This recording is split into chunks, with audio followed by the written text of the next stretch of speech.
म्हणून परत स्वागत आहे. हे इंटिग्रल्स कॅल्क्युलस डबल इंटिग्रलवरील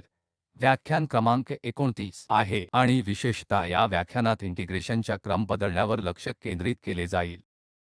तर फक्त मागील व्याख्यानातून आठवण्यासाठी आम्ही काही साध्या भूमिती आणि मधून गेलो आहोत. उदाहरणार्थ आपण fx फंक्शनचे आयताकृती डोमेन घेतल्यास हे इंटिग्रल दुहेरी इंटिग्रल आहे ज्याचे आम्ही मूल्यांकन करू शकतो. सिंगल इंटिग्रल्सची 2 वेळा पुनरावृत्ती करणे जेणेकरून एकतर आपण हे फंक्शन या dx वर इंटिग्रेट करू शकू आणि x ची मर्यादा a पासून b पर्यंत जाईल. म्हणून प्रथम x च्या संदर्भात सिंगल इंटिग्रलचे मूल्यमापन करा आणि हे y चे कार्य असेल जे इंटिग्रेट केले जाऊ शकते आणि y च्या संदर्भात दुसरी पायरी म्हणून y ची मर्यादा c ते d असेल. आम्ही येथे ऑर्डर बदलू शकतो. याचा अर्थ आम्ही प्रथम y च्या संदर्भात इंटिग्रलचे मूल्यमापन करू शकतो जेथे y ची मर्यादा c ते d पर्यंत जाईल आणि नंतर च्या शेवटी आपण x आणि मर्यादेच्या संदर्भात एकल इंटिग्रलचे मूल्यांकन करू शकतो. त्या बाबतीत येथे b असेल. आम्ही इतर काही डोमेन देखील पाहिले आहेत. उदाहरणार्थ हे डोमेन y च्या दिशेने v1 आणि v2 फंक्शनद्वारे बांधलेले आहे आणि y च्या दिशेने आम्हाला या स्थिर मर्यादा आहे. x पासून a ते x हे b च्या बरोबरीचे आहे. त्यामुळे या स्थितीत आता आपल्याला शक्यता आहे की आपण प्रथम इंटिग्रेट केले पाहिजे किंवा ते सोयीस्कर आहे किंवा y च्या दिशेने प्रथम इंटिग्रेट करणे सोपे आहे आणि y ची मर्यादा v1 x पासून या v2 x पर्यंत असेल आणि नंतर x च्या मर्यादेसाठी आपल्याकडे a ते b असेल. म्हणून या प्रकरणात हे दुहेरी इंटिग्रेट प्रथम आतील एक असेल तर y च्या संदर्भात मी मर्यादा v1 पासून या v2 x पर्यंत असेल आणि नंतर किंवा नंतर आणि आम्ही हे x च्या संदर्भात इंटिग्रेट करू शकतो मर्यादा a b पर्यंत असेल. किंवा आमच्याकडे हे डोमेन आहे. उदाहरणार्थ या प्रकरणात आहे x च्या संदर्भात प्रथम इंटिग्रेशनचा विचार करण्यासाठी आमच्याकडे आहे कारण x साठी या चल मर्यादा सेट करणे सोपे आहे. म्हणून x ची मर्यादा v1 y ते v2 y असेल आणि नंतर दुसऱ्या टप्प्यात आम्ही y इंटिग्रेशनच्या संदर्भात करू. म्हणून येथे आम्हाला x च्या संदर्भात आतील इंटिग्रल असेल मर्यादा v1 y ते v2 y असेल आणि बाहेरीलला c ते d पर्यंत मर्यादा असेल. म्हणून जेव्हा आम्ही आयताकृती डोमेन असतो तेव्हा या साध्या प्रकरणांसाठी आम्ही पाहिले आहे हे खूप सोपे आहे की आम्ही मर्यादा बदलू शकतो की आपण प्रथम x च्या संदर्भात गणना करतो किंवा y च्या संबंधाने काही फरक पडत नाही. परंतु जेव्हा आपल्याकडे असे डोमेन असतात जसे की या आकृतीत किंवा दुसऱ्या डोमेनमध्ये मग आपण ते पाहिले पाहिजे जे एक सोयीचे आहे. म्हणून पहिल्यामध्ये आपल्याला हे समजले आहे की आपण प्रथम x च्या संदर्भात इंटिग्रेट केले पाहिजे आणि नंतर विथ रिस्पेक्ट टू y ला दुसऱ्या बाबतीत हे खूप सोयीस्कर आहे. ते प्रथम x च्या संदर्भात आणि नंतर y च्या संदर्भात इंटिग्रेट केले तर ही एक अशी परिस्थिती आहे जिथे आपण येथे ऑर्डरची सोय पाहू शकतो. पण इंटिग्रलवर अवलंबून असणारी इतर कारणे असतील आणि जे इंटिग्रल आहे ते y च्या संदर्भात सोपे आहे किंवा शक्य आहे किंवा सोयीस्कर आहे किंवा प्रथम x च्या संदर्भात आहे जेणेकरून आता येथे चर्चा होईल. उदाहरणार्थ आमच्याकडे आहे तर प्रश्न येथे आहे की आम्ही ऑर्डर का बदलतो. तर हे कारण जे या उदाहरणावरून अगदी स्पष्ट होईल. असे समजा की या x स्क्वेअर प्लस y वर आतील एक इंटिग्रल x आहे x च्या संदर्भात स्क्वेअर आहे आणि x ची मर्यादा y पासून पर्यंत जाते म्हणून x समान आहे y ते x समान आहे त्या आतील इंटिग्रल चे लिमिट आणि बाहेरील साठी आपल्याकडे y आहे 0 ते y समान आहे. दिलेल्या ऑर्डरने प्रथम x च्या संदर्भात येथे इंटिग्रेट केल्यास आम्ही डिफरन्शिएट करतो का हा प्रश्न आहे. मग काय होईल. आपण एकात्मतेने येथे 1 2 असे विचार केले पाहिजे आणि नंतर या x स्क्वेअर अधिक y स्क्वेअर वर 2 x आहेत हे आमचे इंटिग्रंड आहे आणि नंतर आपल्याकडे येथे x पासून y पर्यंत आणि y च्या संबंधात शून्यापासून पर्यंत इंटिग्रल आहे। आमच्याकडे dx dy आहे म्हणून x च्या संदर्भात हे लॉगरिदमिक फंक्शन्स असतील, त्यामुळे आमच्याकडे ln x square plus y square integral of अर्धा असेल आणि मग आपल्याला आता x साठी y ते a आणि नंतर बाह्य 0 ते पर्यंत मर्यादा घालावी लागेल आणि dy असेल तर हे आता y चे कार्य होईल जे एक स्क्वेअर पोलिस y वर्ग असेल आणि नंतर येथे मायनस ए देखील या स्क्वेअरसह असेल। तर पॉइंट आता या फंक्शनला इंटिग्रेट करताना डिफरन्शिएट आहे logarithmic functions x square plus हे y स्क्वेअर या a इन 2 y स्क्वेअरवर असेल। खूप अवघड आहे पण एकात्मतेची स्टेप बदलल्यास आम्हाला इथे काय जाणवेल, मग गणना करणे खूप सोपे होईल। म्हणून जर तुम्ही इंटिग्रेशनचा क्रम बदलला तर पहिले पाऊल नेहमी असे असेल की आम्हाला डोमेन स्केच करावे लागतील इंटिग्रेशनचे। म्हणून या परिस्थितीत आहे जेव्हा आपण हा असतो तेव्हा आपण काय म्हणू की हे x अक्ष आहे आणि आपल्याकडे हा y अक्ष आहे, तर आतीची ही मर्यादा x कडून y च्या बरोबरीने आहे म्हणून ही लाईन येथे x y च्या बरोबरीने आहे आणि हे x पासून आतील इंटिग्रल मध्ये जाते y बरोबर स्थिर मर्यादा a आहे म्हणून x हे y पासून जाते म्हणून या लाईन पासून सुरू होते आणि ते पर्यंत जाते म्हणून आपण म्हणूया की हा पॉइंट इथे आहे तर हे x आहे या बरोबरीने आणि स्वाभाविकपणे हे देखील आहे। नंतर y हे एका पॉइंटच्या इक्वल आहे म्हणून ही मर्यादा x येथे y वरून जाते म्हणून ही लाईन ते या पॉइंट x इतकी आहे म्हणून आमच्या इंटिग्रेशन चे डोमेन हे आता आहे आणि आपण बदलू इच्छित असल्यास इंटिग्रेशनची ऑर्डर। त्यामुळे हे आकृती आता खूप उपयुक्त ठरेल म्हणजे आपल्याकडे काय असणार आहे, आम्ही नैसर्गिकरित्या समान इंटिग्रंट करणार आहोत आणि नंतर येथे dy आणि dx ऑर्डर बदलली जाईल म्हणून प्रथम आपल्याला y ची लिमिट निश्चित करावी लागेल येथे म्हणून y च्या मर्यादेसाठी आता आपण y दिशेने रेषेतून जाऊ आणि ते कुठे प्रवेश करते आणि डोमेन कुठे सोडते ते पाहू जेणेकरून ते संपूर्ण डोमेन कव्हर करण्यासाठी नेहमी येथे प्रवेश करत आहे। ते या y मध्ये 0 च्या बरोबरीने प्रवेश करत आहे त्यामुळे येथे लिमिट y सारखी असेल 0 च्या बरोबरीने आणि डोमेन अगदी या लाईनवर सोडत आहे जेथे y x च्या इक्वलने आहे म्हणून y पासून 0 च्या बरोबरीने या y पर्यंत x च्या इक्वलचे आहे आणि x ची लिमिट यातून असेल x म्हणजे x 0 ते x समान आहे हे x आहे या इक्वलने आहे म्हणून x हे 0 पासून पर्यंत इक्वल आहे म्हणून अशा प्रकारे आम्ही आता लिमिट x 0 वरून a आणि y या 0 वरून x पर्यंत बदलले आहे आणि आता आपण हे इंटिग्रेट करू शकतो च्या संदर्भात जेव्हा y इंटिग्रेट करतो तेव्हा हे सोपे होईल। आमच्याकडे आहे x कॉन्स्टंट आहे म्हणून x square plus y square term आहे म्हणून आम्हाला फक्त येथून जाऊ द्या म्हणजे इंटिग्रेशनची ऑर्डर बदलल्यानंतर आता आपल्याकडे हे काय आहे, आपल्याकडे हे y 0 वरून x आणि x वरून a वर जाते म्हणून आधी आतील एक समाकलित करताना आम्ही बाहेरील एक निश्चित करतो म्हणून x 0 वरून a आणि आतील साठी आम्ही आता इंटिग्रेट करू शकतो त्यामुळे x स्क्वेअर प्लस आणि y स्क्वेअर x आणि देईल म्हणजे x आणि टॅन वर एक y च्या संदर्भात x वर y इन्व्हर्स करा आणि मग आपल्याकडे y ची मर्यादा 0 पासून x आणि बाह्य इंटिग्रल x आहे तर हे x रद्द होईल आणि आमच्याकडे x वर टॅन व्युत्क्रम असेल जो 0 इतका का असेल तर टॅन वरच्या मर्यादेला उलट करेल जेव्हा आम्ही टॅन उलटा 1 ठेवतो जो पाय y चा असेल हा टॅन उलटा y 0 इतका टॅन व्यस्त 0 असेल आणि नंतर हे dx आहे तर आपल्याकडे पाय काय आहे 4 ने आणि नंतर हे इंटिग्रल 0 ते dx वर x असेल आणि वरची लिमिट आपल्याला 1 देईल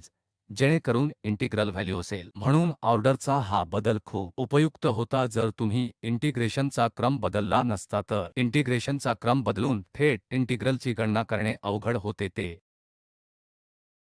झाले आहे आणि आम्हाला या पायने 4 a चे मूल्य मिळाले. तर या इंटिग्रलचे मूल्य 4 ने मध्ये पाय आहे. म्हणून आम्ही आणखी काही समस्यांचा विचार करतो म्हणून आपण या शून्यावर एक चर्चा करू आणि y x स्क्वेअर ते 2 मायनस x वर जाऊ xy डिवाइड dx आणि आम्हाला इंटिग्रेशनचा क्रम बदलायचा आहे आणि नंतर आम्हाला मूल्यमापन करायचे आहे. जरी या प्रकरणात आमचे इंटिग्रेशन फक्त xy आहे त्यामुळे फरक पडणार नाही. एकतर आम्ही प्रथम y च्या संदर्भात किंवा x च्या गुंतागुंतीच्या स्तरावर फरक करू कमी अधिक समान असेल. त्यामुळे पुन्हा इंटिग्रेशनची ऑर्डर बदलण्यासाठी आम्हाला या प्रकरणात डोमेनचे स्केच करावे लागेल. आपल्याकडे काय आहे? आपल्याकडे हा x अक्ष आहे आणि आपल्याकडे y अक्ष आहे आणि आम्हाला आता काढायचे आहे जेणेकरून हे y x स्क्वेअर वरून पर्यंत जाईल आणि y पर्यंत मायनस x बरोबर y समान आहे ते x स्क्वेअर हा पॅराबोला येथे आहे. तर आपल्याकडे y हे x स्क्वेअर च्या इक्वलचे आहे आणि नंतर आपल्याकडे लाईन आहे. आपल्याकडे y ही लाईन 2 मायनस x च्या इक्वल आहे. तेव्हा जेव्हा हे 0 असेल तर y 2 कुठेतरी असेल आणि जेव्हा ही y 0 असेल x पुन्हा 2 असेल तर ही लाईन आहे y 2 मायनस x च्या इक्वल आहे. म्हणून येथे चा क्षेत्र व्याध असणार आहे कारण y हे x स्क्वेअर वरून जाते त्यामुळे हा पॅराबोला 2 मायनस x आहे. तर हा आमचा इंटिग्रेशनचा प्रदेश आहे आणि आता आपण सहजपणे ऑर्डर बदलू शकतो परंतु छेदनबिंदूचा हा बिंदू काय आहे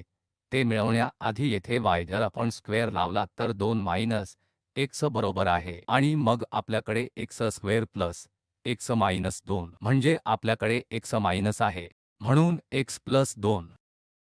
आणि x मायनस 1 0 च्या बरोबरीचा आहे. म्हणून आपल्याकडे येथे पॉइंट आहे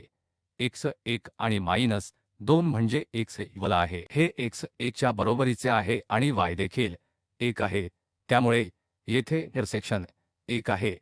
x चे मूल्य 1 आहे आणि y चे मूल्य देखील 1 आहे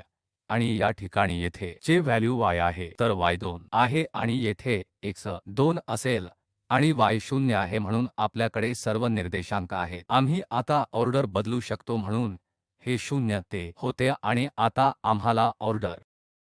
x y आणि dx dy v आहे. म्हणून प्रथम x च्या संदर्भात x साठी म्हणून आम्हाला या x अक्ष ला पॅरलल लाईन काढावी लागेल आणि ती कोठे प्रवेश करते ते पहा आणि डोमेन सोडा. म्हणून या प्रकरणात तो नेहमी या द्वारे प्रवेश करतो 0 इक्वलच्या बरोबरीने. येथे आपल्याकडे x आहे लिमिट म्हणून 0 च्या इक्वल आहे आणि मग आपल्याकडे येथे वरची मर्यादा आहे जी या xy पर्यंत आहे. आमच्याकडे आहे x ची मर्यादा नेहमी या x द्वारे प्रवेश करते 0 च्या बरोबरीने आणि या y मधून सोडल्यास x स्क्वेअर म्हणजे x समान स्क्वेअर ते y म्हणून येथे x शून्यातून या परवलयातून जातो जे स्क्वेअर ते y आहे आणि हे पर्यंत बिंदू आहे y 1 च्या बरोबरीने आहे म्हणून y शून्यातून एकावर जाते. म्हणून आतापर्यंत आपल्याकडे हा आहे आणि नंतर आपल्याकडे आणखी एक भाग असेल कारण जेव्हा y 1 ते 2 पर्यंत जाईल तेव्हा x ची मर्यादा शून्यापासून या रेषेपर्यंत असेल. याचा अर्थ असा की येथे आपला दुसरा भाग असेल जेव्हा y 1 ते 2 पर्यंत जाईल x ची मर्यादा पुन्हा 0 2 वरून असेल पण आता ती रेषेतून बाहेर पडेल. याचा अर्थ तेथे 2 मायनस y बाहेर पडतो म्हणून हे 2 मायनस y आणि इंटिग्रेट dx dy. तर आपल्याकडे आता 2 भाग आहेत एक जेथे y शून्यावरून एकाकडे जात आहे याचा अर्थ हा डोमेन येथे हा डोमेन आहे आणि दुसरे वरचे जेथे y 1 ते y आहे ते 1 ते 2 आहे जेथे x शून्यापासून 2 मायनस ay पर्यंत जात आहे. त्यामुळे इंटिग्रेशन हा क्रम बदलून आपल्याकडे ही परिस्थिती ही इंटिग्रल आहे म्हणून आम्ही या विभागाचे स्वतंत्रपणे मूल्यमापन करू आणि मग आम्हाला इंटिग्रलचे मूल्य सापडेल। म्हणून येथे प्रथम इंटिग्रल विचार करता y शून्यावरून 1 आणि 1 शून्यावरून जातो वर्गमूळ y, त्यामुळे प्रथम इंटिग्रल इतके 0 ते आणि नंतर येथे x च्या संबंधात y आणि y च्या संदर्भात आहे। जेव्हा आपण x इंटिग्रेट करतो तेव्हा हे x वर्ग y2 असेल आणि आम्हाला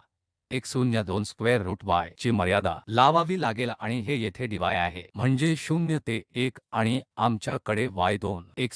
x स्क्वेअर रूट असेल y। पुन्हा जेव्हा आपण हे वर्गमूल y आणि मायनस 0 ठेवले तर आपल्याकडे y आणि हे dy आहे, तर आमच्याकडे अर्धा y वर्ग आहे, हे 1/3 क्यूब असेल आणि जेव्हा आम्ही मर्यादा 1 ठेवतो तेव्हा ती 1 आणि मायनस 0 असेल तर आम्हाला व्हॅल्यू 1 ते 6 मिळेल। म्हणून पहिल्या इंटिग्रल चे मूल्य 1/6 आहे आणि मग आपण दुसऱ्या इंटिग्रलचे मूल्यमापन करू शकतो पुन्हा, म्हणजे येथे आपल्याकडे 1 ते 2 पर्यंत dy आहे आणि दुसरा इंटिग्रल x 0 ते 2 मायनस y आहे। म्हणून आम्ही आता इंटिग्रेट करीत आहोत x साठी x स्क्वेअर 2 असेल आणि मर्यादा 0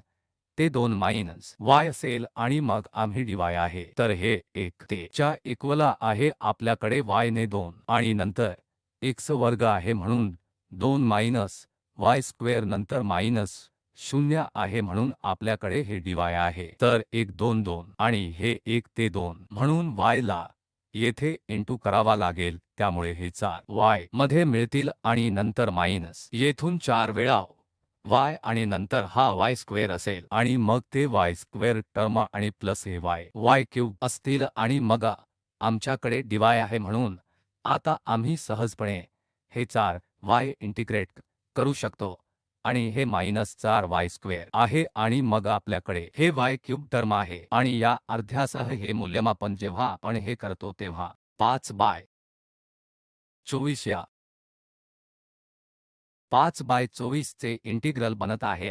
आम्हाला येथे ॲड करणे आवश्यक आहे म्हणून हे 5/24 जर आपण यापेक्षा जोडले तर ते म्हणून 8 होईल, त्यामुळे या इंटिग्रल व्हॅल्यू 3/8 आहे आणि आम्ही पुन्हा इंटिग्रेशनची ऑर्डर बदलण्याची कल्पना वापरली आहे जी या प्रकरणात खरोखर आवश्यक नव्हती। त्याच्याकडे इंटिग्रेटचा क्रम बदलून इंटिग्रल अधिक क्लिष्ट झाले आहे कारण आता आपल्याला 2 डोमेन विचारात घ्यावे लागतील, एक y पासून 1 आणि दुसरे डोमेनचे होते 1 ते 2, त्यामुळे या विशिष्ट प्रकरणात ऑर्डर बदलणे पूर्णपणे आवश्यक नव्हते। प्रत्यक्षात मूल्यमापन सोपे झाले असते परंतु येथे इंटिग्रेशनचा क्रम कसा बदलायचा हे जाणून घेणे हे उद्दिष्ट होते। आता ही समस्या क्रमांक 2 आहे जिथे आम्ही पुन्हा इंटिग्रेटचा ऑर्डर बदलू आणि मूल्यमापन करू आणि खरोखरच या प्रकरणात इंटिग्रेशनचा क्रम बदलणे आवश्यक आहे कारण जर आपण ला फक्त x च्या संदर्भात प्रथम विचार केला तर हे इंटिग्रेटच्या संदर्भात समाकलित करण्यासाठी खूपच क्लिष्ट आहे, परंतु जर आपण ऑर्डर बदलली तर येथे dy प्रथम dy च्या संदर्भात समाकलित होईल आणि त्या बाबतीत ऑर्डर बदलून आपल्याकडे फक्त हा y आहे। आम्ही एकात्मतेकडे थेट पाहताना पाहू शकतो की आम्ही सहजपणे इंटिग्रेट करू शकतो आणि अशा प्रकारे एकत्रीकरण दिले। म्हणून ऑर्डर बदलण्यासाठी आम्हाला आता इंटिग्रेशनचा हा क्रम किंवा या इंटिग्रेशनचे डोमेन येथे काढावे लागेल। तर आपल्याकडे x अक्ष आहे, आपल्याकडे y अक्ष आहे आणि x शून्यातून जातो म्हणून x शून्यावरून या बिंदूवर जातो, त्यामुळे हे x काय आहे minus square root x square आणि मायनस y स्क्वेअर। म्हणून जर आपण हे x मायनस आणले आणि पूर्ण वर्ग घेतला तर हे bx स्क्वेअर मायनस y वर्ग असेल आणि याचा अर्थ असा आहे की हे x मायनस वर्ग आहे आणि अधिक हे y वर्ग स्क्वेअरच्या बरोबरीचे आहे, म्हणून हे वर्तुळ आहे जे आपण काढू शकतो। आता प्रथम x हे a च्या बरोबरीने आहे म्हणून हे केंद्र a आहे आणि 0 केंद्र आहे आणि a पुन्हा त्रिज्या आहे, तर हे येथे कुठेतरी असेल, तर आपल्याकडे हे वर्तुळ त्रिज्या आहे आणि आता जर आपण x साठी इंटिग्रल मर्यादा पाहिल्या तर ते शून्यातून वर्तुळाकडे जाते, तर शून्यातून सर्कल आणि ते y च्या दिशेने जाते। हे y बरोबर सर्कलच्या त्रिज्या च्या इक्वल चालले आहे, म्हणून हा लहान प्रदेश येथे जो क्रम आहे तो या इंटिग्रेशनचा प्रदेश आहे, म्हणून हा प्रदेश ऑर्डरचा आहे। इंटिग्रेटचा क्षेत्र आहे हा d, जे आता आपण इंटिग्रेशनचा क्रम बदलतो तेव्हा पाहावे लागेल काय होईल। म्हणजे जर आपण ऑर्डर बदलली तर प्रथम आपल्याला dy ची मर्यादा निश्चित करावी लागेल, जेणेकरून इंटिग्रल आणि ते जसे आहे तसेच राहील आणि नंतर dx सह, म्हणून y साठी बदलत आम्हाला आता y अक्षाला पॅरलल एक लाईन काढावी लागेल आणि ती डोमेनमध्ये कोठे प्रवेश करते ते पाहावे लागेल आणि जेथे ते डोमेनमधून बाहेर पडते, त्यामुळे y साठी ते आता येथे कोणत्याही बिंदूवर सर्कलमधून प्रवेश करत आहे संपूर्ण डोमेन कव्हर करण्यासाठी, त्यामुळे सर्कलमध्ये प्रवेश करणे। त्यामुळे येथे काय प्रश्न आहे म्हणजे ते y असेल x स्क्वेअर आणि minus x minus whole square y ची खालची मर्यादा आणि ते y पासून अस्तित्वात आहे या बरोबरीने, म्हणजे हे y वरच्या बिंदू च्या बरोबरीचे आहे आणि आता x दिशेसाठी आहे, हे आता x वरून शून्याच्या बरोबरीचे आहे आणि 2x या बरोबरीचे आहे, कारण या लाईन x वरून हलतात 0 ते x म्हणजे e च्या इक्वल आहे, तर ती इंटिग्रल ची बाह्य लिमिट आहे, म्हणून आपण येथे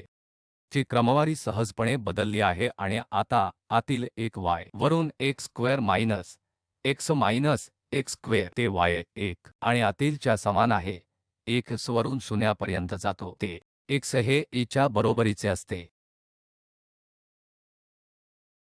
म्हणून आपल्याकडे हे y साठी आतील बाजूने आहे आणि नंतर आपल्याकडे x च्या संदर्भात देखील आहे, त्यामुळे आता आपण सहजपणे आतील इंटिग्रेटिंग करू शकतो। त्यामुळे यास y च्या संदर्भात इंटिग्रेटिंग केल्यास तेथे फक्त y स्क्वेअर टर्म असेल, बाह्य इंटिग्रल 0 ते s आणि नंतर समाकलन जे आहे, जर मी y सोडले तर आपल्याकडे x प्लस आणि नंतर येथे x मायनस पूर्ण वर्ग आणि नंतर हा y स्क्वेअर 2 आहे। तर आता y स्क्वेअरसाठी मर्यादा ठेवणे म्हणजे आपल्याकडे x स्क्वेअर आणि मायनस हा y वर्ग आहे, जो x स्क्वेअर मायनस x संपूर्ण स्क्वेअर असेल। तर x square minus x square रद्द होईल, मग आपल्याकडे x मायनस पूर्ण वर्ग असेल आणि तो पूर्ण यासह बाहेर जाईल, म्हणून आम्ही अर्धा x प्लस a आमच्याकडे अर्धा x प्लस a आहे आणि हा म्हणजे आंतरिक इंटिग्रलचा अचूक परिणाम आहे आणि आता आपण या बाह्य इंटिग्रलचे देखील मूल्यांकन करू शकतो। म्हणून हे पुन्हा सोपे आहे, म्हणून आम्हाला या इंटिग्रल भागांची कल्पना लागू करावी लागेल, जेणेकरून आम्ही ते अर्ध्याप्रमाणे करू आणि मग येथे आहे x जे 2 स्क्वेअर बनतील x अधिक भागांद्वारे इंटिग्रेशनसाठी 0 ते आणि नंतर मायनस पुन्हा 0 ते हे x चे समांतर 2x स्क्वेअर होईल आणि मग या x प्लस च्या डिफरन्शिएट 1 x अधिक a असेल आणि मग आपल्याकडे हा dx आहे, त्यामुळे अर्धा आणि नंतर वरची लिमिट x म्हणून x स्क्वेअर 2 आणि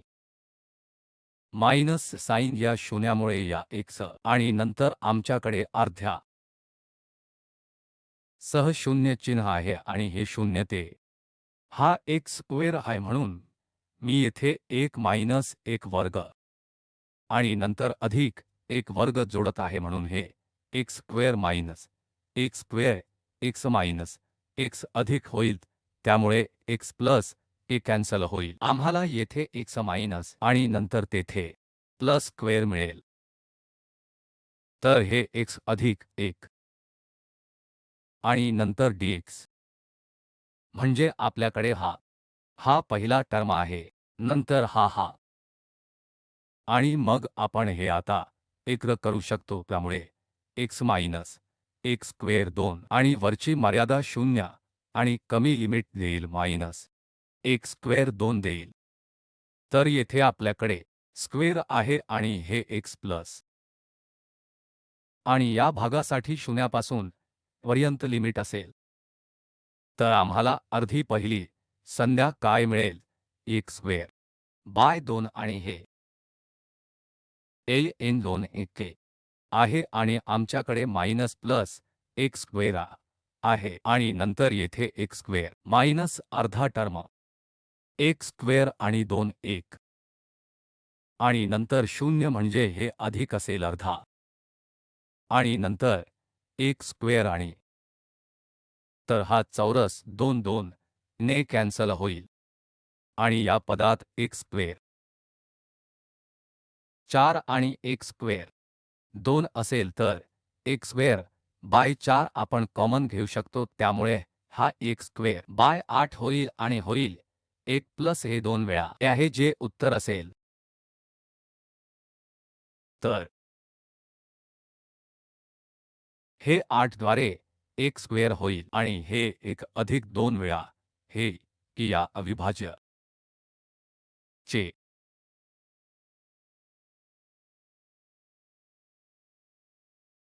मूल्य आता ही समस्या आम्हाला एकत्रीकरणाचा क्रम बदलायचा आहे म्हणून या प्रकरणात इंटिग्रेशनचा क्रम बदलून पुन्हा प्रदेश पटकन काढू आणि आपल्याकडे हा x येथे आहे आणि आपल्याकडे y आहे म्हणून y x वरून y हे स्क्वेअर रूटच्या समान आहे x जे y वर्ग समान आहे x म्हणून आमच्याकडे पॅराबोला आहे आमच्याकडे ही लाईन येथे आहे म्हणून y म्हणजे x रेषेच्या बरोबरीने y म्हणजे x लाईन च्या बरोबरीने आणि आमच्याकडे हे y आहे y चे स्क्वेअर x x च्या पॅराबोलाच्या बरोबरीने आहे त्यामुळे ते सर्वप्रथम छेदतील वर x म्हणजे चौरस मायनस x शून्याच्या बरोबरीचे आहे म्हणून x आणि x मायनस 1 म्हणजे x समान आहे त्यांना आवडेल तर या पॅराबोला मध्ये हे असेल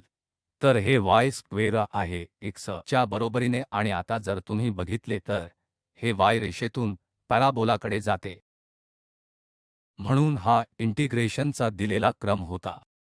आणि आता आम्हाला ऑर्डर बदलायची आहे तर आता आपल्याकडे काय असेल x y आमच्याकडे dx आणि dy तेथे आहे म्हणून आम्ही प्रथम x ची लिमिट निश्चित करू म्हणून आम्हाला x च्या समांतर दिशेने येथे एक लाईन काढण्याची आवश्यकता आहे आणि डोमेनमध्ये तो कोठे प्रवेश करतो आणि डोमेनमधून बाहेर पडतो तेथे आपण पाहू म्हणून येथे प्रवेश पॉइंट पुन्हा पॅराबोला आहे तर x आहे लिमिट y स्क्वेअर पासून असेल आणि हे डोमेन सोडत आहे बरोबर x वर y बरोबर आहे म्हणून येथे x बरोबर y आणि च्या दिशेने आहे म्हणून हा एक मुद्दा होता पॉइंट आणि या y च्या दिशेने आहे आता अशा लाईन y वरून हलवत आहे ते शून्यापासून y पर्यंत एक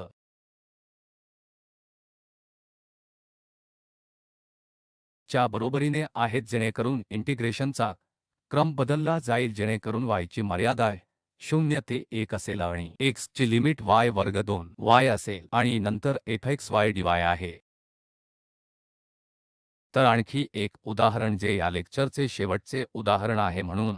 आता आम्हाला पुन्हा एकात्मतेचा ऑर्डर बदलायचा आहे आणि y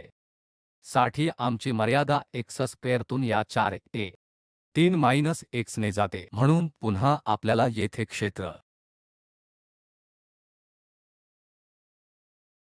x अक्ष काढण्याची आवश्यकता आहे आणि नंतर आपल्याकडे y अक्ष आहे तर हे y x स्क्वेअरमधून 4 a वर जाते किंवा हे x वर्ग 4 y च्या बरोबरीचे असते आणि मग आपल्याकडे y तेथे वरची लिमिट 3 1 मायनस x आहे म्हणून ही लाईन येथे आहे तर आपण प्रथम ही लाईन काढू आणि ती एक शून्य होईल म्हणून आपल्याकडे 3 1 पॉइंट आहे y हे 3 बरोबर एक बिंदू आहे आणि जेव्हा y 0 आहे तेव्हा x 3 a आहे म्हणून येथे x म्हणजे 3 a तर ही ओळ आहे आणि आता आपल्याकडे हे x स्क्वेअर हे 4 y च्या बरोबरीचे आहे म्हणजे पॅराबोला x स्क्वेअर 4 y च्या समान आहे म्हणून आता येथे जर आपण y साठी लिमिट पाहिली तर y पॅराबोला पासून लाईनकडे जाते तर y ची पॅराबोला पासून पर्यंतची दिशा आहे आणि आता आम्हाला पॅराबोलाचा क्रम बदलायचा आहे म्हणजे x च्या दिशेने आम्हाला x अक्ष च्या समांतर एक लाईन